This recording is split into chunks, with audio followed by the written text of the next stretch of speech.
Just about 5,100 pounds on the nose, Grey Wolf 26RR half-ton towable travel trailer toy hauler crossover here at Haylett RV of Coldwater, Michigan. This thing is great for folks with half tons. I think it's really about the top size of where a lot of half-ton toy hauling needs to be, and it's good for a lot of things. It's not good for like just hauling motorcycles. Like, that's fine. It would work just fine for that, but frankly, there's a lot of people like bicycles, kayaks, dog kennels.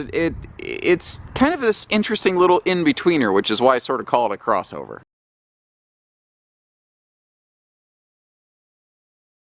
Now, what's kind of cool about the 26RR, this was really, like, you find a lot of trailers that are very similar to this in the RV industry. This was pretty much one of the first ones. The Grey Wolf was the family of RVs that kind of started this whole crossover 8-foot wide segment, and I think it serves such an awesome purpose in the industry, and I think the popularity of them kind of, you know, indicates a lot of people agree. Because what's cool about this, it's just a normal camper. It just has a good looking normal interior. Doesn't look like some kind of you know, blowtorch extreme sort of toy hauler situation, although I will admit the RV industry largely has gotten much better about that. But it kind of, you know, really, it was the Cherokee series, like the Wolfpack cousins and the Grey Wolves here, that sort of brought that home and made it a little more mainstream. But right here, what we're looking at, this is what kind of makes this floor plan work. It's this like multi-function Swiss Army dinette sort of arrangement. Sitting here right now, what's great is when the toys are unloaded, whether the rear ramp is up or down, it just has a nice functional living space. And what's cool about this, that is a dinette that could fit 6 adults, so it's a good little couples camper, but it is awesome for entertaining family and friends. And with that table being fully free floating, if you want to have a little, you know, picnic al fresco, or if you want to take it under the power patio awning or whatever works for you, there's really no limitations saying what you can and can't do with it. And when you slide that table out of the way, you see you just got this kind of nice wide open, almost like a rear living room concept, but it's very social in the way that you have inward seating here. But again, it's good for more than just couples. It actually has some pretty decent guest accommodations back here. This is the most obvious sleeping configuration I think most people come up with, and I think it's the most logical, direct one. It creates the largest sleeping space there. And what's kind of cool, I mean, you could easily sleep a couple adults on there, but you could also fit a couple kids on it pretty easily. However, what's kind of cool here is there's a little bit different way you can arrange this that I think works really good for buddy hunting camping, or if you have a couple kids that you just want to keep separated at night. And I think this is probably the better way to use this as a sleeper. It's not that the table can't take it, but it keeps the extra weight off the table that is kind of supporting the span under those hump cushions, if you will. Maybe not necessarily the best phrasing, but that'll go in the highlight reel. You get the idea. So these side benches over here, they have their own little support legs under them. And I think this is, it's still 2 adult-sized sleepers, but it gives you that individual space that I think a lot of people really enjoy on a camping trip. I know I tend to.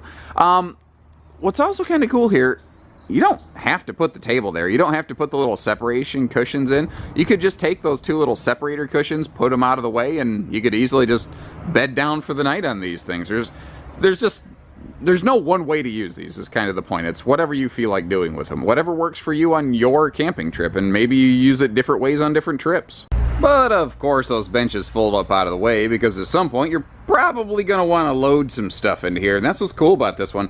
Earlier we flashed a copy of the floor plan with like a bunch of dimensions written on it.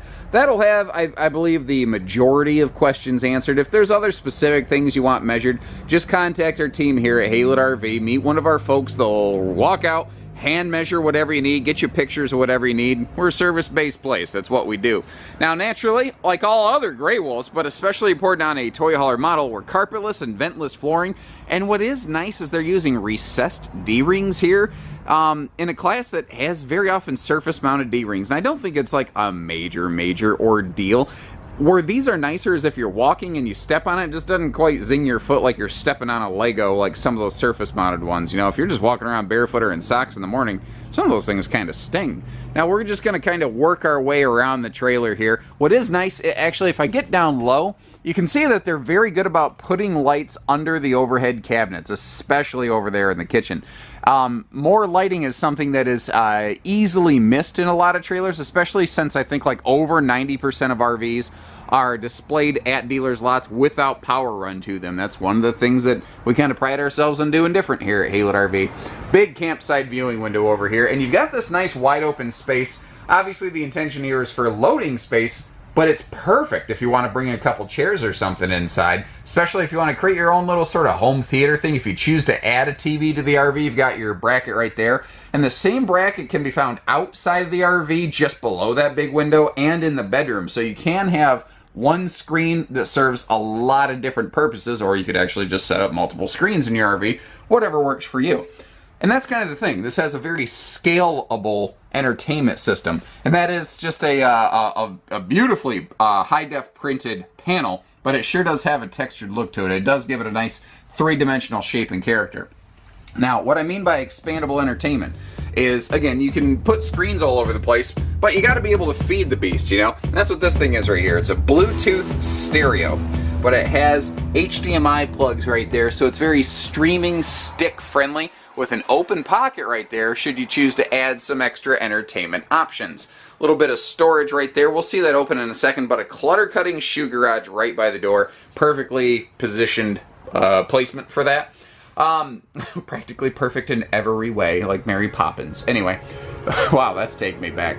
So over here in the kitchen, at a glance, not much has changed, but there is a significant difference here. This RV now has about 67% more cold storage capacity than it had years past, with a 10.7 cubic foot, 12 volt DC compressor fridge. And what that means is that it operates on battery power, but it only draws about 3 amps. So if you're going to be off grid, you're going to be away from the parks, and you have the like a portable solar panel hooked up, which is giving you 9 or 10 amps. Obviously that thing can operate indefinitely while giving us more cold storage that is always traveling friendly with like no limitations. You know, sometimes a propane fridge you'll have to turn off for this situation or that situation. This fridge you can operate anytime you want. You know, that's one of the cool things about it. Now up top in the kitchen, we have a skylight there for extra lighting without burning up you know, our electricity when we're dry camping, but it does have a shade if it's really hot. Speaking of which, we also have central air if it's really hot, which is something not every trailer in this class and category offers. In a lot of cases, at the this price point and this style of trailer, centralized air is actually still an optional piece of equipment, but you'll find that standard on every single Gray Wolf here at Haylett RV of Coldwater, Michigan. Now, it's easy to miss, but it's important to note they're giving you a full-size overhead cabinet over here, and the way that you can tell that is the overhead cabinet is the same size and depth as the microwave. It doesn't sink back, it's not recessed. Full real tile backsplash behind that stovetop, and that is a tempered glass stove cover for those who aren't yet aware. I know that there's a lot of people who have seen these videos before, but there's also a lot of people, it's their first time visiting us here at Haylett RV. So, you know, it's a very impact and shatter resistant kind of glass top on that. It's used all over the business. It wouldn't be used all over the business if it wasn't getting the job done.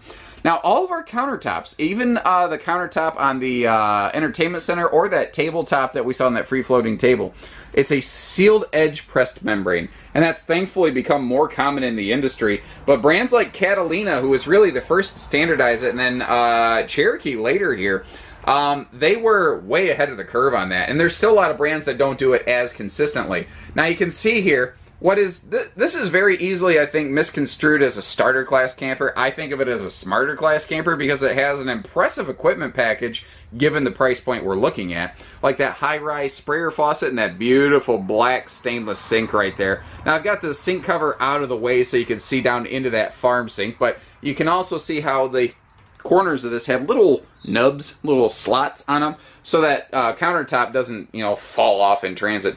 Place for a wastebasket or soaps or whatever down there below the sink, and a pair of big drawers instead of 1 or 2 small drawers means things like flashlights or spatulas or grill lighters, they aren't as inclined to get stuck up and gummed up in there. They're just easier to deal with. Now, if I take one quick step back, obviously this bench can fold up out of the way as just like the other one. I just kind of have one up, one down to give you the idea. But you've got these air vents right here. These are two-way air vents, because if you're loading something that has an internal combustion engine, there's going to be a measure of exhaust. And you don't want that in your RV, smelling up your RV. So what you can do is leave those open in transit to make sure that this thing gets fully, like, aggressively, forcefully aired out. And as I said, we would come back and take another look at the little storage right here by the entertainment center. I call that a little bit of pantrytainment storage right there. Now as we pass into the bathroom, there's a neat new feature on these that's, again, very easily gone unnoticed without power. I've got the lights off right now. And previously in generations of Grey Wolf campers, you had to go through and click those lights individually, which wasn't the hardest thing in the world. But they now have a handy little motion sensor, so the bathroom lights are effectively automatic. Now you can still individually turn them on and off, you just don't have to. And they've got about a 1-minute timer, so it's not like it's going to drain your battery if you walk away from them. It's sort of like a little motion sensitive light switch you can have in house. Actually, it's very similar to that. Good linen space and space for your toiletries and whatnot in here. Notice that they're still using a max air fan. That is one of those things that in this class and category you don't find a lot of. And that is the reason these doors are slotted. You're not going to lose any privacy because the slot's up too high to smash your face against the ceiling to be able to see anything. But the fact is, all the heat that we exude when we're cooking, when we exist, when we breathe, it will all float up. And then if you kick that fan on, it'll pull it right out of all the rooms. That's the thing. It's basically like a whole house fan. And it gives us some really good airflow. You can see they're using a nice glass enclosed radius shower, and the shower surround protective paneling on that goes all the way up to the ceiling. A large adult sink and a large adult vanity and medicine cabinet kind of finish the thing off, and those are just handy features. It's not just a mirror glued against the wall. It's not one of those little tiny kiddie sinks. It's something that you can actually get into and use. And our bedroom up here, as a result, is very, very private, since we have that full walk-through middle bathroom right there. Good lighting in here, and obviously that the beautiful color palette. I love what they're doing. Now, it's not a big room, but it doesn't feel small because of the combination of big windows and the mirrors on those full-length hanging wardrobe closets so that you don't have a sharp edge to stab you in the corner. Additionally, both sides of the bed have household and USB plugs, so no matter what you're trying to power up in here, you're going to be good to go. And you might be wondering, what is that big black rectangle next to that household outlet over there? It's actually a Bluetooth speaker mount for a specific Furrion Bluetooth speaker, but it still has a pair of USB plugs, so chances are 99.9% of everybody is just going to use it as a normal USB hub. And once again, you've got a TV bracket here in the bedroom that matches what we saw in the living room and matches what we will see in just a moment outside.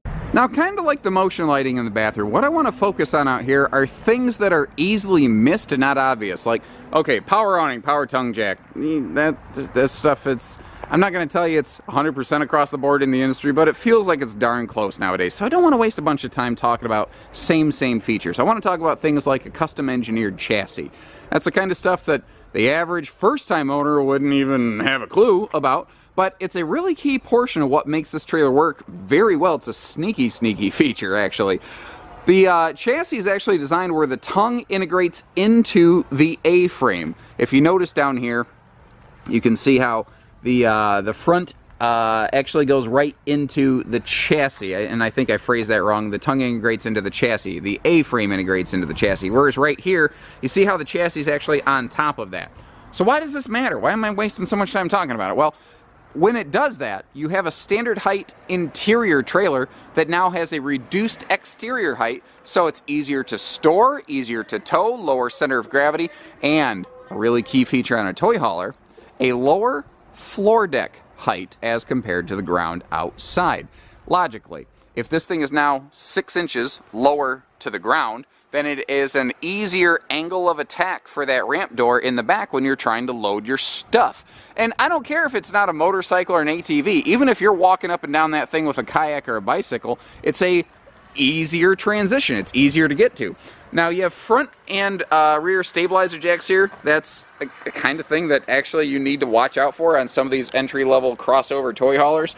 They will sometimes be missed. And the thing that we like to do on our Gray Wolves here is we like to enclose the holding tank section of the underbelly so that you just get that little bit of extra protection, whether it's from critters or weather or whatever.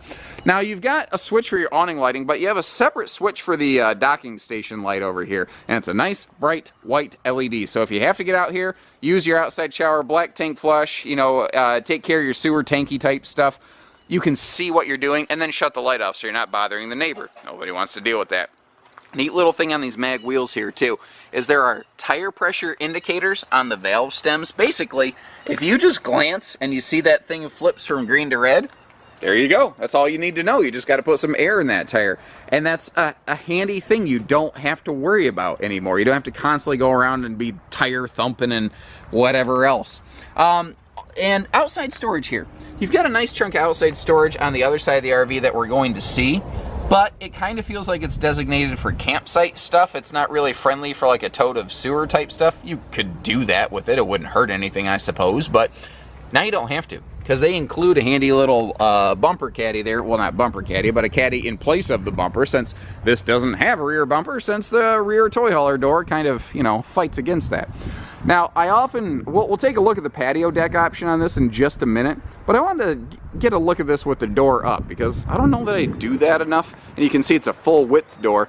Additionally, it's spring-loaded and has nice locking cam bars. It's not just a metal sort of rollover that you have to use a padlock on. This has its own lock. It's also self-grasping. You have to basically manually disengage it, and then it helps compress the seal to make sure we're not getting any sort of water intrusion, which is a really fancy, flowery way to say leak. And that is obviously the biggest thing nobody wants in their RV. These things had been popular, but a couple years ago when Gray Wolf standardized that rear ramp patio deck, they just took off like a rocket. And it's not a surprise. It's a feature that a lot of people really enjoy. It expands your living space a lot, and actually I think it's a great spot if you got a couple little folding chairs. You could almost turn this thing into something of an interesting rear living room, you know, a neat little social gathering spot on the back. Above the rear area there, you can see that you have your backup camera prep right below that really aggressive flood load light. That's something that they kind of borrowed from their Wolfpack cousins over at Cherokee right there, so that if you're loading up in the morning or night, you can see what you're doing. Now the leash latch over here kind of indicates, you know, for pet use. And I think that is a good use for it, for sure. But I think it's also a neat way that you could kind of make sure some things like some bicycles, some coolers, they don't go wandering off your campsite, you know. If you step away for a little while, there's more uses to that than just pets. Our power awning over here has a 2-finger easy tilt awning with literally just 2 fingers. You can adjust the tilt on that awning and you can get yourself some decent rainy day runoff, or maybe just kind of angle the shade a little bit better, although it has an auto rain dump feature as well. Lighting below the awning and little accent lights within the speakers right on either side of that big campsite viewing window. And that's one of those awesome features of this trailer too. It actually gives you a good look of your site and what you're doing, although the view off that rear patio is always pretty stellar. We've got an anti-slam door. I left it sticking wide open because you can leave it sticking wide open. You might notice Mr. Jody inside doing some quality control. He's become kind of a guest star in a lot of our videos here. We proactively check every single RV that comes in here at Haylett RV. You can see it's still hooked up to the delivery driver's truck. We are proactive, not reactive in our quality control, so that we can make sure that you're getting a good product and we're putting a good product out the door here. So you saw the anti-slam door, bigger handle, and the MORryde stable steps. Actually, Cherokee was the first trailer in this class and category to standardize those stable steps, and since then, it's like almost everybody has just jumped on that bandwagon. Now, next to our front storage compartment, you've got solar prep for a little portable solar panel and a little grill plug down below. And wouldn't you know it, you've got yourself a big compartment here where if you want to bring exactly those things or just about anything else along, you've got plenty of space for it. So if you like what you see, give us a call. We do it all at Haylett RV with the exception of hidden dealer fees. So take care, stay safe, have fun, and happy camping, everyone.